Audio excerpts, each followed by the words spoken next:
Hello dear students, मैं the English वाला जलवा है हमारा। Welcome back to my channel. आज मैं आपके सामने एक ग्रामर का टॉपिक लेके आया हूँ। बहुत ही कॉमन सा टॉपिक है जिसका नाम है टेंस।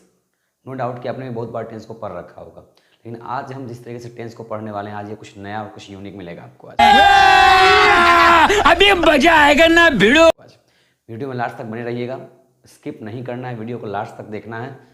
बहुत ही इंपॉर्टेंट है, स्पेशली 12th के स्टूडेंट्स के लिए बहुत ही ज़्यादा इंपॉर्टेंट है, क्योंकि 12th के एग्जाम में 8 to 10 मार्क्स के क्वेश्चन टेंस से आते हैं। और टेंस का सिर्फ मार्क्स से मतलब नहीं है। टेंस अगर आपका अच्छे से कंप्लीट रहता है तो टेंस पर डिपेंडेंट बहुत सारे चैप्टर्स हैं, जैसे कि एक्टिव से पैसिव इंटरचेंजिंग करना, डायरेक्ट से इनडायरेक्ट स्पीच को चेंज करना, मतलब बहुत सारे चैप्टर्स इससे आपके इंक्लूडेड रहेंगे। इसलिए आपको टेंस को सीखना बहुत ही ज़रूरी है। ये बड़ी अच्छी बात कही आप। ठीक है, आपने बचपन से इस चैप्टर को पढ़ा है टेंस का को, ठीक है, तो कहीं ना कहीं आपको सिखाया गया होगा कि भाई कि टेंस क्या होता है। तो बहुत टीचर्स ने आपको अलग अपना पर्सपेक्टिव बताया होगा कि टेंस क्या है क्या नहीं है। और जब टेंस के टाइप की बात आती है, भाई टेंस या काइंड की बात आती है कि टेंस कितने होते हैं, तो टेंस बताया गया होगा, चाहे बुक में लिखा होगा देखा होगा, टेंस के 3 प्रकार होते हैं। There are 3 types of tense. लेकिन आज हम लोग थोड़ा डीपली जानने वाले हैं कि according to strict grammar tense के कितने टाइप होते हैं।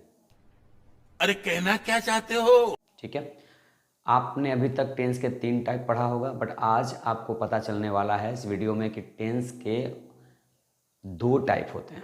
अच्छा, हमको सिखा रिया है। हाँ बिल्कुल, 2 टाइप होते हैं। अब आप कहोगे कि बुक में जो लिखा हुआ सब क्या गलत है? गलत कुछ भी नहीं है। आपके जो टीचर्स ने पढ़ाया है गलत नहीं पढ़ाया है, ठीक है, लेकिन वो एक जूनियर लेवल के ग्रामर के अकॉर्डिंग टेंस के 3 टाइप होते हैं। लेकिन स्ट्रिक्ट लेवल के ग्रामर के अकॉर्डिंग अगर आप देखोगे तो टेंस के सिर्फ 2 ही टाइप हैं, ठीक है। और आज हम लोग उसी को सीखने वाले हैं। देखो, चैप्टर का नाम क्या है? टेंस है। अगर कोई आपसे कहता है कि व्हाट इज टेंस, टेंस है क्या, तो आपने अभी तक पता नहीं क्या क्या डिफिनेशन दिया होगा, टेंस ये है वो है। आज हम लोग जो पढ़ने वाले हैं इसी के अकॉर्डिंग हम लोग सीखने वाले हैं कि टेंस के 2 ही टाइप होते हैं। और अभी इस बात को यहाँ पर प्रूफ किया जाएगा। देखो क्या लिखा हुआ है कि tense is a correct use of verb forms. ठीक है, क्या लिखा? Tense is a correct use. एक टेंस क्या है? एक सही यूज है। किसका? कहता है किसका? तो वर्ब का नहीं। टेंस एक करेक्ट यूज है, वर्ब का नहीं। किसका है ये? तो टेंस एक सही यूज है। किसका? वर्ब के फॉर्म्स का। अब यहाँ पर एक 1 लाइनर डिफिनेशन है, देखते हैं कितना हद तक ये सही है। वाकई किसी के लिख देने से वाकई कुछ सही है या नहीं है, इस बात को जब तक हम जस्टिफाई नहीं करें तब तक हमें पता नहीं चल पाएगा भाई कि टेंस के 2 टाइप हैं कि वाकई 3 ही टाइप होते हैं। क्या बात है सर, क्या बात है सर, क्या बात, ये बात है। तभी बोला कि टेंस के वर्ब फॉर्म्स का यूज है, ठीक है। तो देखो, किसी भी वर्ब के कितने फॉर्म होते हैं? 5 ही फॉर्म होते हैं, बचपन से हम लोग पढ़ते आ रहे हैं, ठीक है। टेंस के 5, मतलब टेंस के जो वर्ब का जो सही से यूज होता है, वर्ब के फॉर्म्स का, किसी भी वर्ब के 5 फॉर्म्स होते हैं। आप देख सकते हो, गो है, ईट है, प्ले है, बाकी जितने सारे वर्ब्स हैं इन सब का 5-5 फॉर्म होता है, ठीक है। यहाँ देखो क्या लिखा हुआ है? गो। गो का V1 देखो क्या होता है? गो। गो का V2 वेंट, गो का V3 गॉन, गो का V4 गोइंग, गो का V5 गोस। तो अगर 5 फॉर्म होते हैं तो 5 में चलो 2 की पहचान तो एकदम क्लियर है कि V4 क्या होता है।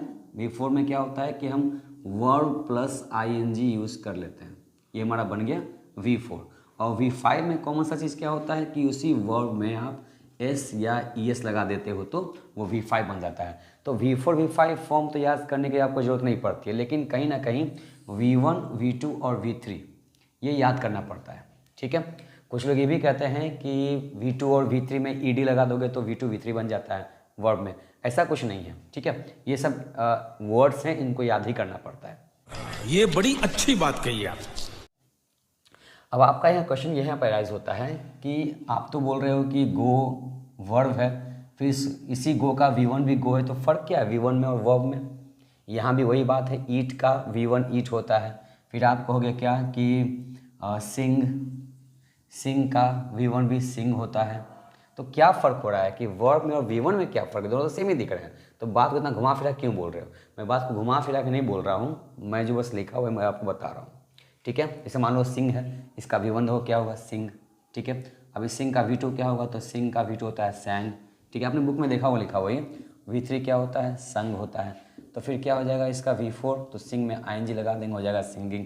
उसके बाद सिंह का V5 क्या होगा, तो भाई सिंह का हो जाएगा सिंग्स।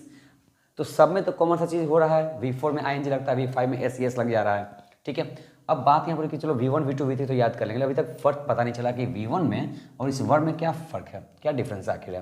दोनों सेम ही दिख रहा है, हमें कैसे पता कि V1 है कि वर्ब है। सही पकड़े हैं। तो देखो क्या बोला कि tense is a correct use of verb forms, मतलब वर्ब के फॉर्म्स होते हैं। इसका मतलब ये हमारा जो वर्ब लिखा हुआ है यहाँ पर, ये हमारा इसका ओरिजिनल फॉर्म है और इसके 5 अलग अलग फॉर्म होते हैं। ये हमारा वर्ब का ओरिजिनल फॉर्म है और ये V1 जो है ये इसका फॉर्म है ये, ठीक है। अब आपको कि क्या उल्टा पुल्टा पढ़ा रहे हैं, कुछ ना कुछ तो गड़बड़ जरूर है। कुछ उल्टा पुल्टा नहीं है। फ़र्क जानना है तो इसका मैं आपको एक सिंपल सा एग्जांपल दिखाता हूँ कि वर्ब में और V1 में क्या डिफरेंस है। देखो आप जाते हो मार्केट, ठीक है। आप मार्केट गए, वहाँ से आप लेके आए क्या, राइस, आप चावल लेके आए। तो बताओ ये राइस आपको जब मार्केट से आप लाते हो, कोई ब्रांड का आप राइस लाते हो, तो वो आप उसके अंदर रहता है क्या, राइस रहता है। तो राइस क्या, जो खेत से निकलता है, धान, धान से जो निकलता है राइस, चावल, वो होता है फॉर्म। हम राइस मार्केट से लेके आते हैं, लेकिन क्या हम सीधे राइस को आके लेके आकर सीधे खा जाते हैं क्या, उसको फाँक जाते हैं क्या, नहीं। उस राइस का मन करता है तो हम खीर बना के खाते हैं, मन करता है तो हम उसको पुलाव बना के खाते हैं, मन करता है तो हम उसका बिरयानी बना के खाते हैं, मन करता है तो उसका हम खिचड़ी बना के खाते हैं। इसका मतलब ओरिजिनल फॉर्म हमारा क्या है, राइस। लेकिन इस राइस के कितने सारे फॉर्म हो गए, देखो खिचड़ी, बिरयानी, पुलाव, खीर, ऐसे बहुत सारे हैं, लेमन राइस, टोमेटो राइस, ऐसे बहुत सारे फॉर्म मिल जाएंगे। खा तो रहे हम चावल ही ना, खिचड़ी खा रहे हैं तो भी चावल ही जा रहा है पेट में, बिरयानी खा रहे हैं तो भी पेट में बिरयानी चावल ही जा रहा है, पुलाव खा रहे हैं तो भी चावल जा रहा है, खीर खा रहे हैं तो भी चावल जा रहा है, ठीक है। इसका मतलब कि हम खा तो रहे हैं, राइस ही खा रहे हैं, बट राइस को हम डिफरेंट फॉर्म में खा रहे हैं। तो जो फ़र्क राइस और खीर में है वही फ़र्क वर्ब के और उसके V1 में फ़र्क है। जो फ़र्क राइस और खिचड़ी में है वही फ़र्क वर्ब के और उसके V1 वाले फॉर्म में है। क्या बात है सर, क्या बात है सर, क्या बात, ये बात है। इसका मतलब ये वर्ब हमारा इस चैप्टर का ओरिजिनल फॉर्म है। जैसे चैप्टर होते हैं ना, नाउन होते हैं, प्रोनाउन होते हैं, एडजेक्टिव होते हैं, वैसे एक चैप्टर है ना हमारा वर्ब, ये हमारा वर्ब चैप्टर है और हर वर्ब का 5-5 फॉर्म होता है। और टेंस क्या कहता है कि टेंस क्या है, तो टेंस एक सही यूज़ है। कहता है किसका, वर्ब का यूज़ नहीं है, वर्ब्स के फॉर्म्स का सही यूज़ है। इसका मतलब कि अगर हमने 5 फॉर्म का सही यूज़ सीख लिया, मतलब कि हमने टेंस सीख लिया। अंडरस्टूड? तू समझा? हाँ। नहीं, तू समझा नहीं। वर्ब के फॉर्म्स का सही यूज़ कहलाता है टेंस। इसका मतलब अगर हमने वर्ब के 5 फॉर्म का सही यूज़ सीख लिया तो हमने मतलब टेंस कंप्लीट कर लिया, ठीक है। अब देखो एक खास बात, वर्ब के हर वर्ब के अपने अपने 5-5 फॉर्म होते हैं, ठीक है। तो क्या इसको तो हम लोग काउंटिंग के हिसाब से जान रहे हैं ना कि चलो भाई एक वर्ब के 5 फॉर्म होते हैं तो नाम दे दिया गया V1, V2, V3, V4, V5, ये तो नाम दिया गया है काउंटिंग के हिसाब से। लेकिन कहीं ना कहीं इस 5 फॉर्म का कुछ तो नाम होगा ज़रूर, ठीक है। इसको आप ऐसे समझो, एक पेरेंट्स हैं, उनके 5 बाल बच्चे हैं, ठीक है। तो पहले जन्म कौन लिया, मान लो एक बेटे ने पहले जन्म लिया, फिर दूसरा बेटा, फिर तीसरा, फिर चौथा, फिर 5वां। तो क्या माँ बाप उसको ऐसे बुलाएंगे, नंबर 1 बॉटल में पानी भर दो, नंबर 3 हाँ झाड़ू लगा दो, नंबर 5 ये काम कर दो, वो काम कर दो, कैसे बुलाएंगे, नंबर सिस्टम से बुलाते हैं क्या अपने बाल बच्चों को, नहीं। कहीं ना कहीं उनको एक नेमिंग दिया जाता है, उनको एक नाम मिलता है, ठीक है। और उस नाम से उसको बुलाते हैं, चिंटू, मिंटू, पिंटू, ठीक है। तो वैसे ही वर्ब के 5 फॉर्म का कहीं ना कहीं एक नाम होता है, हमें उस नाम को जानना जरूरी है, ठीक है। ये वर्ब है, ठीक है, उसके वर्ब के 5 फॉर्म है, लेकिन कहीं ना कहीं वर्ब का फॉर्म्स का नाम जरूर होता है। तो वैसे ही V1 का नाम, मतलब अगर ये पेरेंट्स है तो इसका ये बेटा है या इसका जो बेटी जो भी है, तो इसका एक नाम रखा गया है। तो इस V1 को हम लोग नाम से बुलाते हैं, किस नाम से, इसको बोलते हैं हम लोग, चूँकि ये क्या है, ये वर्ब है, ये पेरेंट्स हो गया, इसके ये बच्चे हैं, इसका मतलब ये वर्ब है और ये 5 इसका फॉर्म्स है। तो इसका नाम क्या पड़ेगा, इसका नाम है प्रेजेंट फॉर्म, प्रेजेंट फॉर्म, ठीक है। V2 का नाम है पास्ट फॉर्म और V3 का नाम है परफेक्ट फॉर्म। ये सब के सब फॉर्म्स हैं, इसी सब के फॉर्म में लास्ट में फॉर्म लगा हुआ है, प्रेजेंट फॉर्म, पास्ट फॉर्म। ये V3 है आपका परफेक्ट फॉर्म, V4 आपका है कॉन्टिन्यूअस फॉर्म, कॉन्टिन्यूअस फॉर्म, और V5 का भी नाम है प्रेजेंट फॉर्म, प्रेजेंट फॉर्म। अब आप कहोगे कि V1 का नाम भी प्रेजेंट फॉर्म है, V5 का नाम भी प्रेजेंट फॉर्म है, ऐसा कैसे हो जाता है? हाँ, हो जाता है बिल्कुल। कभी कभी पेरेंट्स के जुड़वा बच्चे भी तो हो जाते हैं, ट्विंस भी तो होते हैं। समझो कि V5 V1 आपके ट्विंस हैं, ठीक है। तो ये हमारा वर्ब है और इसके 5 फॉर्म है, ठीक है। पांचों को काउंटिंग के नंबर से हम लोग बुलाते हैं, भले ही V1 V2 V3 V4 V5, लेकिन कहीं ना कहीं पांचों का एक नाम है। समझ रहे हो? समझ रहे हो आप? समझ रहे हो? V1 का नाम क्या है? प्रेजेंट फॉर्म, V2 का पास्ट फॉर्म, V3 का परफेक्ट फॉर्म, V4 का कॉन्टिन्यूअस फॉर्म, V5 का प्रेजेंट फॉर्म, ठीक है। देखो इसका नाम प्रेजेंट फॉर्म है, तो ये बताइए ये इसको कौन सा टेंस यूज़ करेगा? आपने तो बहुत तरह से टेंस पढ़ा होगा, है ना। प्रेजेंट है, पास्ट है, फ्यूचर है, आपने तो 3 टेंस पढ़ा है। बट अगर ये इस वर्ब फॉर्म का नाम प्रेजेंट फॉर्म है तो बताओ इसको कौन सा टेंस यूज़ करेगा? तो देखो नाम से पता चल रहा है प्रेजेंट फॉर्म, इसका मतलब इसको इस V1 को कौन यूज़ करेगा? प्रेजेंट टेंस, ठीक है। आपकी भाषा में क्या इसको क्या बोलेंगे हम लोग? V1 को कौन यूज़ करेगा? Present tense. अच्छा, इस V2 का नाम क्या है? Past form. इसका मतलब नाम से पता चल रहा है इस V2 को कौन यूज़ करेगा? तो पास्ट टेंस, ठीक है, पास्ट टेंस। V3 का नाम क्या है? Perfect form. परफेक्ट का मतलब यहाँ साफ साफ लिखा नहीं कि प्रेजेंट की पास्ट, इसका मतलब इसको प्रेजेंट भी यूज़ करेगा, इसको पास्ट भी यूज़ करेगा, ठीक है। V4 का नाम क्या है? कॉन्टिन्यूअस फॉर्म, मतलब यहाँ भी प्रेजेंट पास्ट नहीं लिखा, ना ही फ्यूचर लिखा, इसका मतलब इसको प्रेजेंट भी यूज़ कर सकता है, इसको पास्ट भी यूज़ कर सकता है, ठीक है। V5 का नाम है क्या? वापस प्रेजेंट फॉर्म, मतलब इसको प्रेजेंट टेंस ही सिर्फ यूज़ कर सकता है, पास्ट फ्यूचर यूज़ नहीं कर सकते हैं। अब जैसा ये देखो, जरा गौर करना इस बात पे, अभी मैं क्या आपको पकड़ने की कोशिश करवा रहा हूँ, देखो अभी मजा आएगा ना भिड़ो। V1 का नाम प्रेजेंट फॉर्म है, इसको प्रेजेंट टेंस लेके गया। V2 का नाम पास्ट फॉर्म है, इसको पास्ट टेंस लेके गया। V3 का नाम परफेक्ट फॉर्म है, इसको प्रेजेंट पास्ट दोनों लेके जाता है। अब लोग देखे होंगे ना आप लोग V3 का यूज़ करते हुए, पास्ट वाले में भी और प्रेजेंट वाले में भी, ठीक है।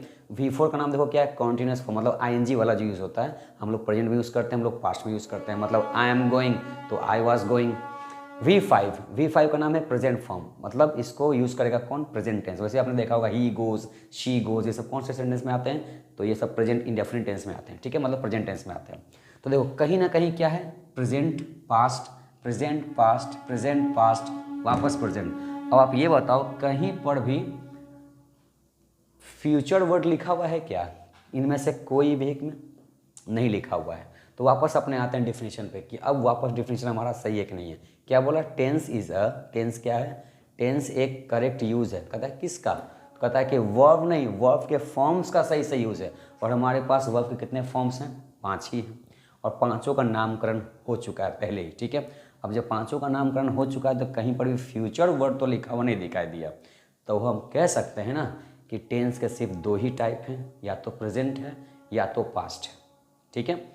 अब तो सवाल उठता है फ्यूचर कहाँ गया? बचपन से जो हम पढ़ते आ रहे हैं गागेगी वाला चैप्टर, ये जाऊँगा वहाँ जाऊँगा ये करूँगा, ये गागेगी वाला चैप्टर कहाँ गया? आखिर फ्यूचर गया कहाँ? आखिर देखिए फ्यूचर कहीं नहीं गया है, ठीक है। फ्यूचर देखिए टेंस हो चाहे आपका करियर हो, दोनों बनाना पड़ता है। ये बड़ी अच्छी बात कही आप। तो एक्चुअली में आपके पास सिर्फ 2 ही टेंस होते हैं स्ट्रिक्ट ग्रामर के अकॉर्डिंग, जूनियर लेवल के ग्रामर के अकॉर्डिंग 3 टेंस जो हम लोग बचपन से पढ़ते आ रहे हैं, हमें वही पढ़ाया गया था। बट स्ट्रिक्ट ग्रामर के according there are 2 types of tenses, ठीक है, प्रेजेंट टेंस, पास्ट टेंस, क्योंकि कहीं पर भी फ्यूचर का जिक्र किया हुआ नहीं है। तो फ्यूचर गया कहाँ? तो देखिए फ्यूचर टेंस का मतलब क्या समझते हैं? गागेगी, वो सारे सेंटेंस जिसके हिंदी में गागेगी आता है, इसका मतलब वो कहाँ गया है? तो आपने एक चैप्टर का नाम सुना होगा मॉडल वर्ब, ठीक है।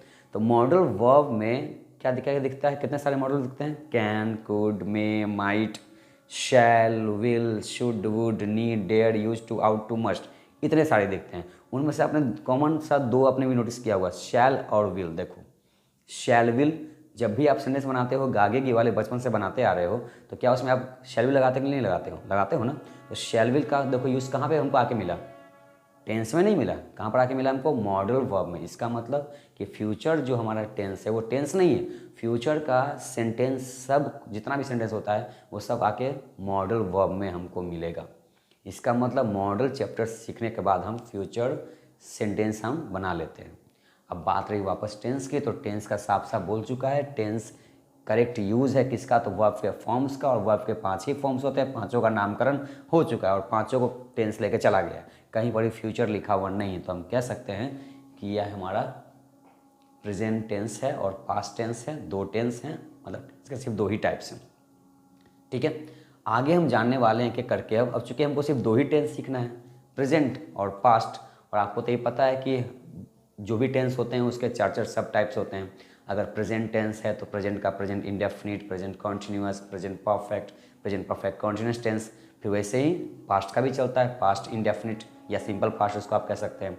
फिर past continuous, past perfect continuous tense है। तो कुल मिला के हमको टोटल क्या सीखना है? 2 टेंस और दोनों के 4 सब टाइप्स, मतलब अगर देखा जाए तो 8 टेंस सीखना है।